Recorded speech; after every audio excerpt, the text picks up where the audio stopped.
Preto je dôležité konzervovať zisk, ktorý máte už v nejakej pozícii dosiahnutý. Dajme tomu, že ste v zisku $200, 50 uzatvoríte, aby ste si zakonzervovali váš profit a zvyšok pozície necháte bežať. Možno vám to zarobí násobok, možno budete nakoniec na nule z celej pozície, ale bude sa vám určite o dosť lepšie spať. Časom zistíte, že bolesť zo straty je väčšia než eufória zo skutočného zisku a dobrého obchodu. Ale tým, že investície, ktoré sú v profite, uzavriete tak, aby ste konzervovali zisk a najhoršie, čo môžete riskovať, je nula, vám dá dobrý spánok. Drž sa svojich pravidel, nepredávaj v panike a nechytaj FOMO.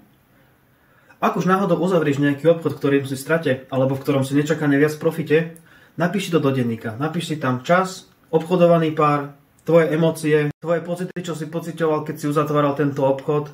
Spätne, to bude tvoja najlepšia kniha, aby si bol lepší a lepší. Dole do komentárov mi napíš, čo ti robí väčšie problémy. Uzatvoriť stratový obchod alebo uzatvoriť ziskový obchod.